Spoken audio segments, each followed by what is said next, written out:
Assalamualaikum warahmatullahi wabarakatuh. Kami dari kelompok 3 akan menjelaskan tentang Aristoteles. Berikut nama anggota kelompok 31, Cindy Haryani, nomor absen 13, kedua Belkis Puspa Firdaus, nomor absen 14, ketiga Dewi Safinatul Janah, nomor absen 15, keempat ada Erdina AGC Mulya, nomor absen 16, kelima Muhammad Adam Setiawan, nomor absen 17 dan keenam terakhir ada Arzario Putra Widiono nomor absen 18.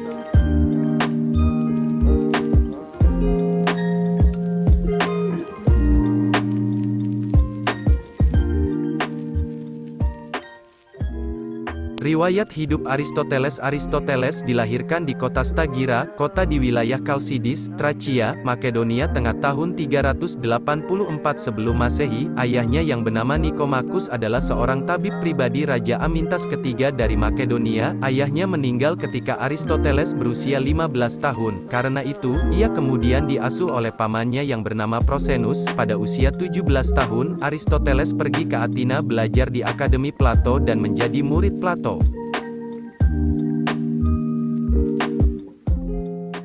Kemudian ia diangkat menjadi seorang guru selama 20 tahun di akademi tersebut. Di bawah asuhan Plato dia menanamkan minat dalam hal spekulasi filosofis. Aristoteles merupakan orang pertama di dunia yang dapat membuktikan bahwa bumi bulat. Pembuktian yang dilakukannya dengan jalan melihat gerhana. 10 jenis kata yang dikenal orang saat ini dengan kata benda, kata sifat, kata benda dan sebagainya, merupakan pembagian kata menurut pemikirannya.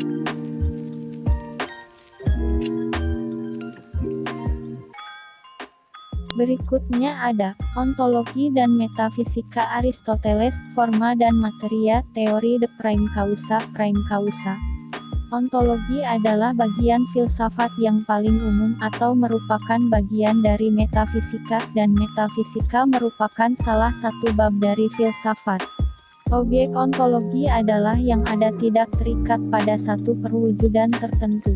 Ontologi membahas tentang yang ada secara universal, yaitu berusaha mencari inti yang dimuat setiap kenyataan yang meliputi segala realitas dalam semua bentuknya.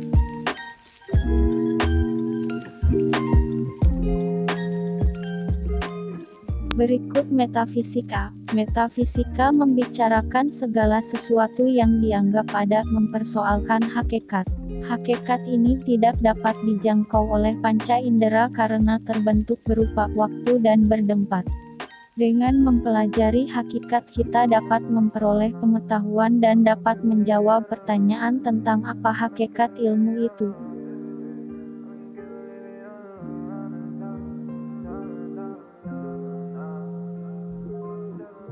Kausa formalis atau forma atau esensi dari segala sesuatu. Forma merujuk pada struktur atau hakikat yang membuat materi berbeda dari materi lainnya. Aristoteles mengatakan bahwa kausa finalis adalah kebaikan agaton dari setiap hal.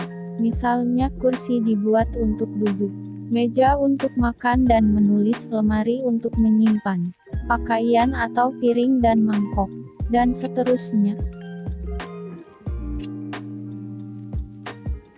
Konsep prima causa seringkali menjadi argumen yang menjelaskan keberadaan Tuhan.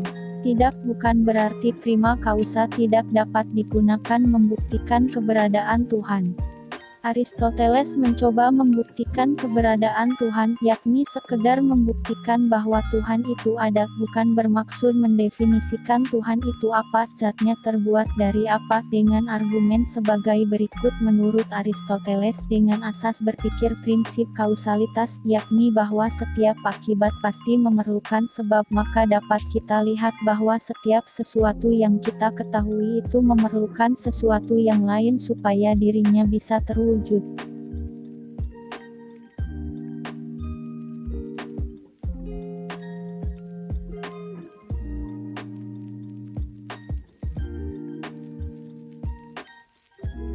Teori pengetahuan Aristoteles. Kategori induksi, deduksi, logika.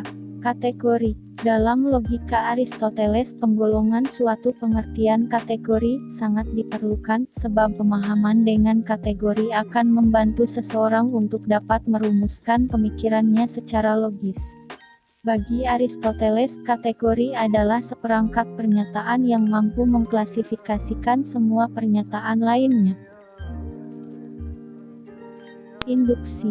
Induksi merupakan cara berpikir di mana ditarik kesimpulan umum dari berbagai kasus yang bersifat individual. Selain itu, metode induksi ialah cara penanganan terhadap suatu objek tertentu dengan jalan menarik kesimpulan yang bersifat umum atau bersifat lebih umum berdasarkan atas pemahaman atau pengamatan terhadap sejumlah hal yang bersifat khusus.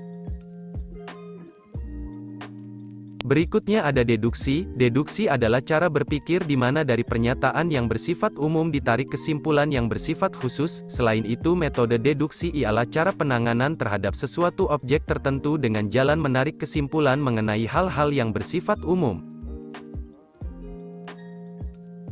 Terakhir ada logika. Aristoteles mengemukakan teori logika ini salah satu tujuannya yakni untuk mencegah kekacauan berpikir. Aristoteles 384 sebelum Masehi 322 sebelum Masehi mendasarkan logika pada 4 prinsip sebagai berikut. 1.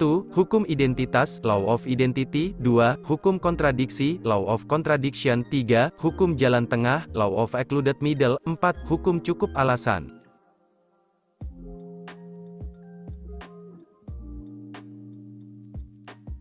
Berikutnya ada silogisme. Silogisme merupakan suatu pengambilan kesimpulan dari dua macam keputusan, yang mengandung unsur yang sama dan salah satunya harus universal, suatu keputusan yang ketiga yang kebenarannya sama dengan dua keputusan yang mendahuluinya. Dengan kata lain, silogisme adalah merupakan pola berpikir yang disusun dari dua buah pernyataan dan sebuah kesimpulan. Berikut penjelasan dari kelompok 3.